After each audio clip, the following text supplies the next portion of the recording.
Hi, good morning. We are here with Laura and Becca from Stories from Home. How you doing? Hi, good, thank you. Nice to see you guys. Thanks very much for joining us this morning. So yeah, we just go straight in, and if you'd like to tell us a little bit of background, really just about who you guys are, what you get up to, how long the business has been running for, please. Yeah, no problem. So we are Stories from Home. We set up our business back in January 2017 after we both left our corporate communication management jobs in the public sector where we'd been for like 15 or so years to go it alone. Both got young families and wanted to create a bit more spaciousness in our lives and kind of do things our way. So we started our business doing predominantly PR and copywriting consultancy. We worked for 18 months with Hull UK City of Culture in their marketing and partnerships team there. And then we ended up quickly being snapped up with other organisations locally, festivals, public sector organisations and local companies, helping them with their PR and copywriting. And yeah, it kind of was really busy and it got really busier and it got to a point where we went, hold on a minute.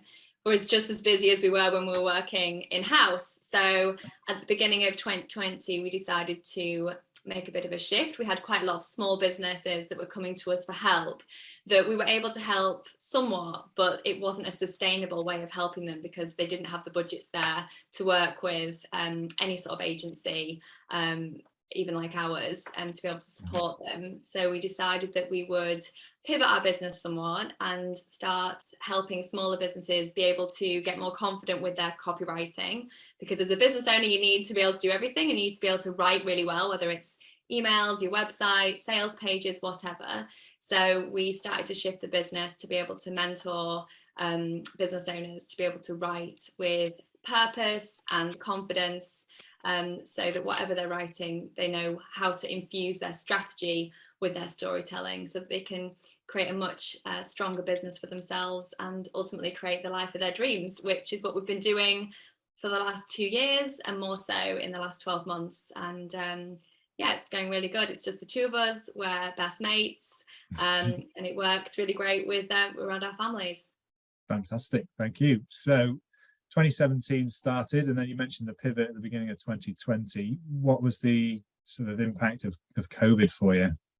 Well, we'd already decided, hadn't we, sort of at the start of 2020 that we wanted to take the business in a different direction, and then little did we know that something else would come along and kind of sort of help us pivot even further. Yeah. So that year we were working with our clients, our big retained clients, and one of which was a large festival. So we had to help them to respond to the pandemic. So that year we had to, we worked with them to take their in-person festival online. So we were doing that. Then we were also juggling homeschooling. We've got 4 kids between us. So we were getting up at 6 in the morning to do a couple of hours of our client work. Then we were homeschooling. Then on an evening we were trying to do the more of the new side of the business. So it was quite chaotic. Juggling things. Did you get any actions kind of made or progress that you've kind of stuck with since the pandemic then, in terms of having to do that adjustment? Was there anything that's gone, oh wow, actually that's an improvement or better, and potentially how are they working for you now? Yeah, I think because before the pandemic hit, we were still going into clients' workplaces. So we were still technically commuting a couple of days a week into different offices to work in-house, which was fine. But as soon as we started working from home, it just made so much sense to us with the life that we're trying to create and be there for our families. And we realized that we didn't need to physically be there. And I know that a lot of people have felt that in their businesses, but it worked really well for us. So we are now 100% of the time, even because we do still do consultancy work with clients, but we never go in. We're always just based from home. And it just means we can get so much more done, which, you know, from a productivity perspective, on our part, it's much more useful. It also means that our prices are competitive. But I think the main thing for us was around the spaciousness that we were able to create in our business. The pandemic kind of, because the thing is, before we went into the March lockdown, we'd stopped working on a number of projects. We'd kind of created space purposefully so that kind of after the Easter holidays, we were going to have all this space to be able to pivot the business. And obviously the kids were home, so the space didn't really happen, but we were very conscious to try and recreate it. So we made sure that happened. You know, we didn't say yes to everything. We were quite selective in the work that we were taking on to make sure that we could, you know, still service the clients that we were already working with, but that we could also give the time to the business that we wanted to create. And I think we've kept that going, because although we have pivoted, we have shifted, it's evolving. It's a constant evolution, and we're constantly wanting to kind of grow, not only in terms of how many clients that we can serve, but I guess our ambition and our vision for the business has expanded, and what's possible has expanded. And I think that the only way to be able to deliver on that is to have space, and I think the pandemic definitely made us do that. And so we're going to keep and that. it was that values piece that we did during the pandemic, in terms of you know, what did we want the business to look like, how did we want the business to feel, who did we want to work with, what did we want our working day to look like. So it was getting really clear on those values, and that's what we've kept and we've taken forward in terms of that space and the freedom of running your own business. If you can't love your own business when it's your business, then that's not great. Having the ability to design your own life, which can get a bit tricky for business owners, but it sounds like you've had a good long hard look at the opportunity available and what it is that you want to create. So that sounds fantastic. I think we had forgotten that we need to invest in ourselves.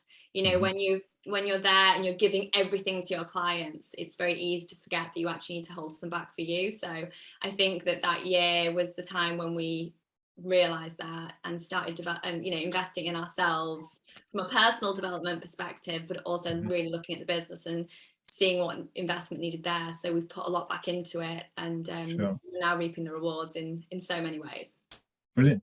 So what does the future look like then, and what do you see as the main challenges going forward? You say it's ever evolving. What if the next couple of years look like for you guys?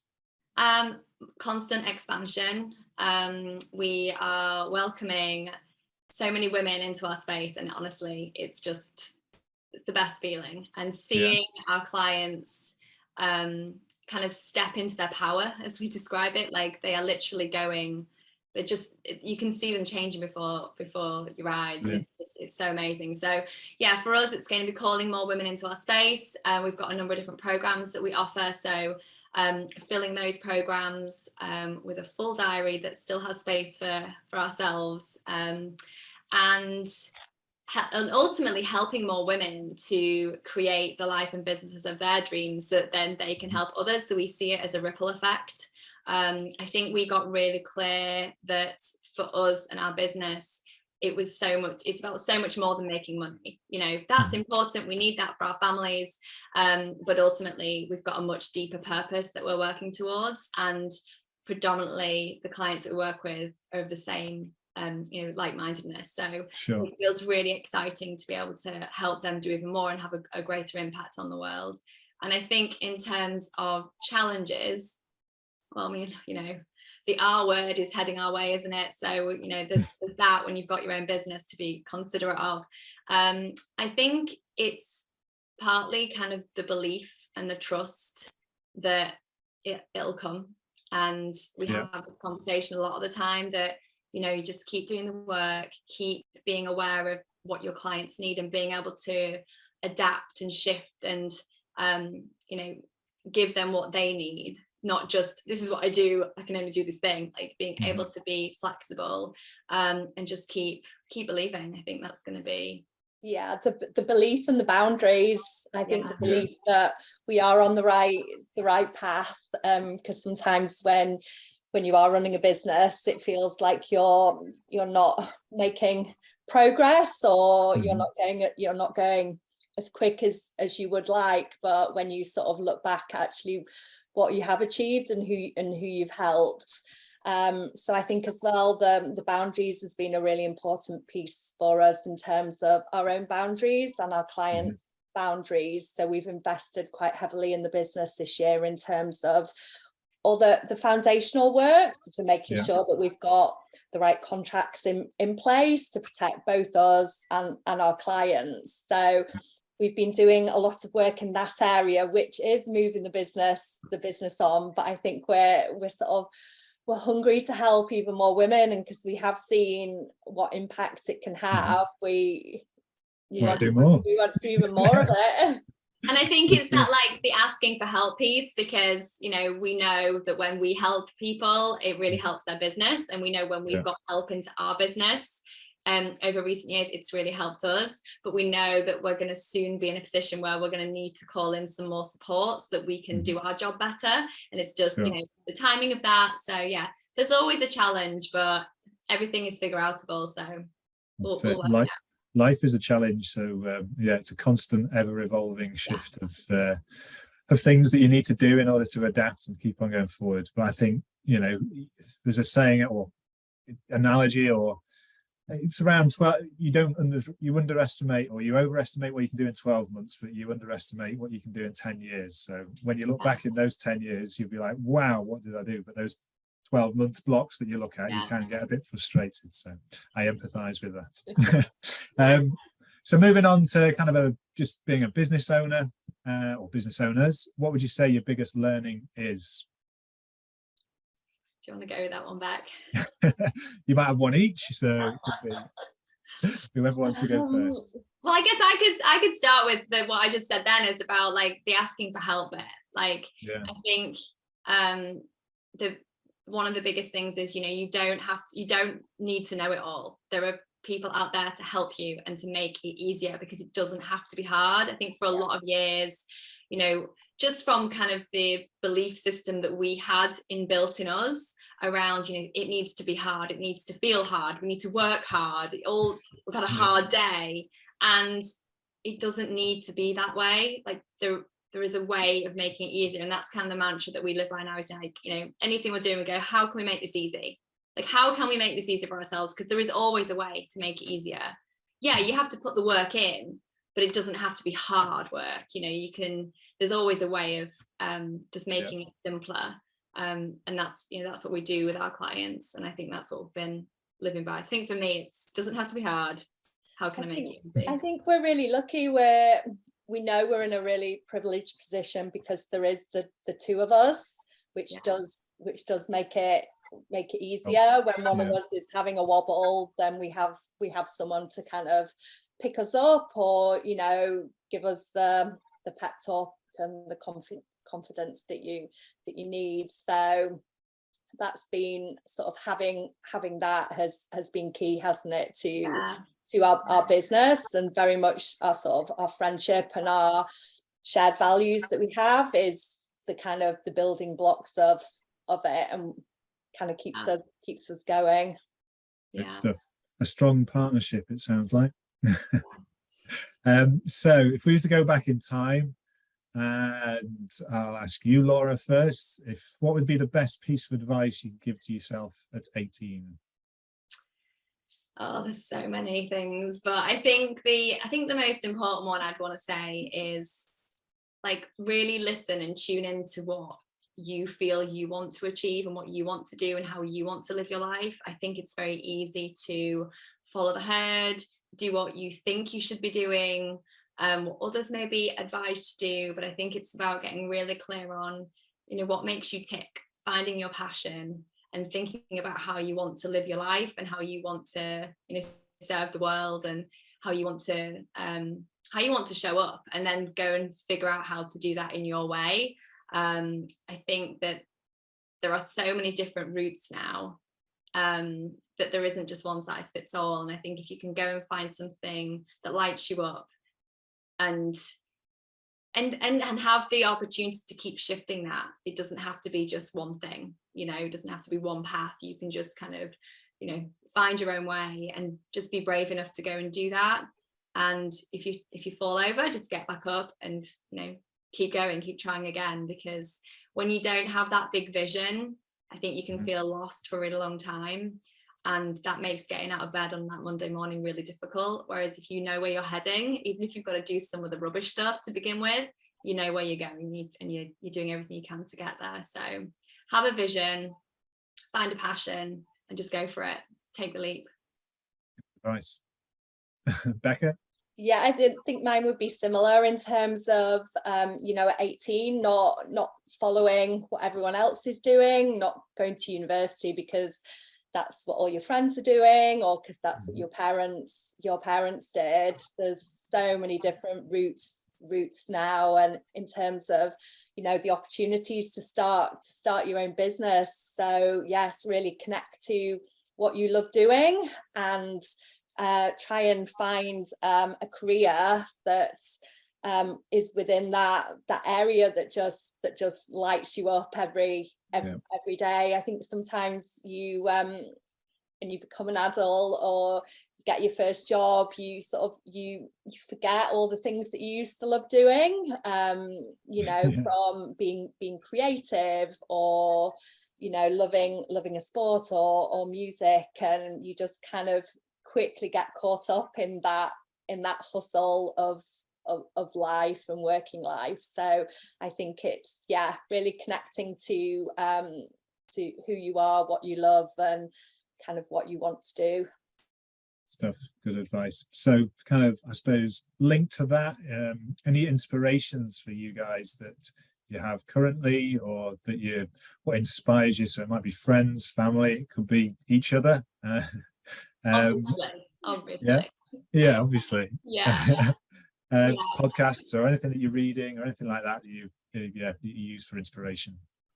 I think it's multifaceted. I think what caused us to make a shift was looking at and listening to what others are doing, you know, all over the world, you know, that are brokering their knowledge and sharing their knowledge with others to help them do better.